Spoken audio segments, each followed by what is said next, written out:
ny fiankinandoha am'ireo mpamatsy vola traditionnel raha mbola ireo no anteratsika, raha mbola mifanampiana avy any amin'ireo firenen'ireo no antenatsika ampandrosoana ny Madagasikara, dia za milaza anareo fa na afaka na amin'ny 2030 na amin'ny 2050 na amin'ny 2060 tsy androso mihitsy i Madagasikara. A few moments later, 2,000 years later, one eternity later. Ny faran'androany alatsinainy faefatra ambin'ny folo volana aprily ny iraka izay ataon'ny tahirim-bola iraisam-pirenena teto Madagasikara. Io iraka io moa araka ny fahafantarisika dia fanaraha-maso faharoa an'ireo programa FEC sy FRD izay rahantsika amin'ny FMI. Ao anatin'izay iraka tanteran'izay dia misy masotsivana sy marika famantarana ny fahavitany Madagasikara n'ireo zavatra ny fanarahana tao anatin'ilay programa, dia marika ny décembre 2024 moa zany no naraha-maso amin'izao avril 2024 izao. Efa fenontsika avokoa izy ireo ka mahafaly ny milaza hoe efa nahazo accord zany isika nandritra n'izao iraka izao.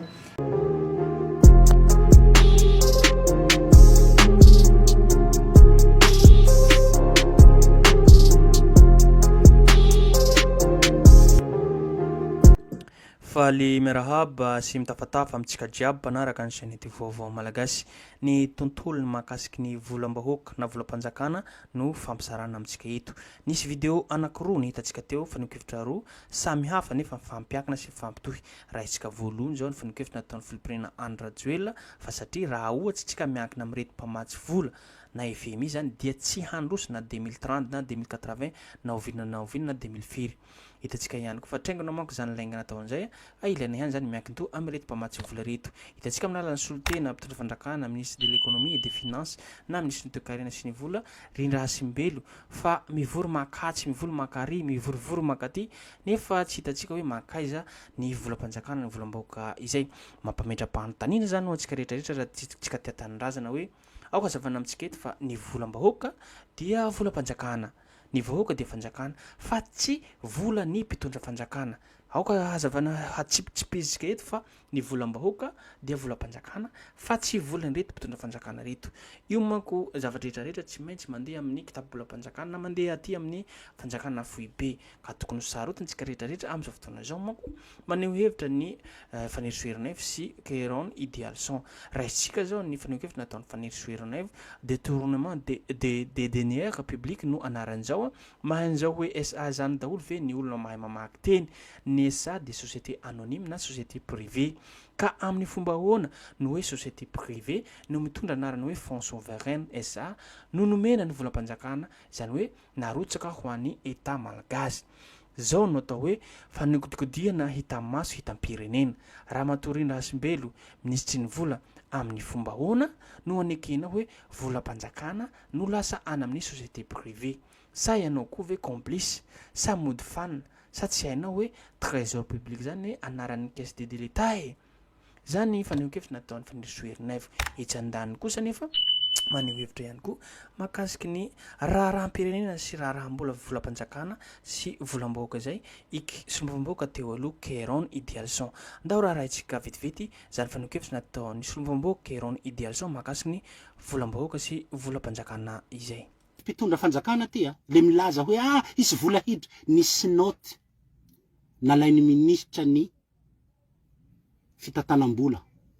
am'izao io ihany koa mbola tsy niova CSG izy tam'izany tam 2020 note tam 14 septembre 2020 nanapahana ny karazana ristourna rehetra miditra amin'ny commune manodidina ny Ambatovy tratran'izay koa ny tatia Fort Dauphin. Inona ny antony? De hoe le tsy hain'ireo commune reo ny mampiasa ny vola io any amin'ny fananganana foto-drafitrasa fa manomboka zao de ho raisin'ny fiadidinan'ny republika antanana ny mampiatra ny resaka ristourna. Ny trésor public baka ia ny fiadidinan'ny republika ny anatsy tahiana reo. tsy orthodoxie financière zany trésor public ny mitatam-bola ny mametraka ny réglementation de gestion de finance publique trésor public fa tsy présidence de la république idiranareo daholo rehetrarehetra site 2424.mg ny fanjakana na akantanana ny fikirakirana ny resaka volan'ny ristourna rehetra miditra amin'ny commune de zao ny fanontaniana nanomboka 2020 nampihatonareo ny ristourna miditra amin'ny commune sy ny faritra rehetrarehetra amin'ny misy fitrandrahana raha itsika manaraka orthodoxie financière quelque part io vola io hita trasy aiza de natao inona ny valiny tsy fantatro samy mitovy amin'le volamena ny vadika varahina ka androany ianareo mandefa olo marobe agny Atsioliara miaraka amin'ny prime ministre de hoe asina olo karamana de iteneny hoe zahay ray aman-dreny tsy ireo olo aby ny resaky ny fanesesy tamin'ny prime ministre reo tsy misy voakasika mivantana raha agny amin'ny ranobe fa raha aty amin'ny resaky vezo misy solotegnany mpanao politiky nalefany tamin'ireny hainay aby tsisy mpanohitsy regny fa olo efa miaraka am'izao fitondrana zao efa anatiny mivarotra tanindrazana miaraka am'izao fitondrana zao vavolombelo ny ilain'ny mpitondra hoe zahay handeha hivarotra an'io tany io ho an'ny vazaha de hisy fiatraikany amin'ny fahasalamana eo mba tsy zahay rery ny tompon'antoko fa nareo ray aman-dreny rehetra koa filohan'ny fiangonana synôda ino idiran'ny synôda am'izao ray aman-dreny te zao ondry ka milisa amin'io nareo toko betelo ao bakitsika igny volagny président igny fitete fandehananay magnantimo any io ro tokony anaovanareo communiqué fagnambara maray fa tsy hamaky aly amy zivatsika io hitatsika zany mahakasiky ny restaurant tany amin'ny QMM fa mbola ho aiza zao ny hahazo ny base toliara io hitatsika rahantsika malala manko rahantsika mahita fa ny vola zay tokony hiditra amin'ny commune raha io dia mihena etsy andaniny fa alefa any amin'ny fanjakana foibe mbola aiza no hahazo ny base toliara raha tsy mankany amin'ny foibe daholo ny vola rehetrarehetra tsy ho tenenitsika trony ihany koa ny vola makaiza zao ny volany Ambatovy etsika manko hitatsika rahantsika mahita fa ny vola rehetrarehetra io zao zareo amin'ny resaka FMI sisiny tariny vory makatsy mivorivory makatsy nefa volam-bahoaka volam-panjakana tsy hita popoka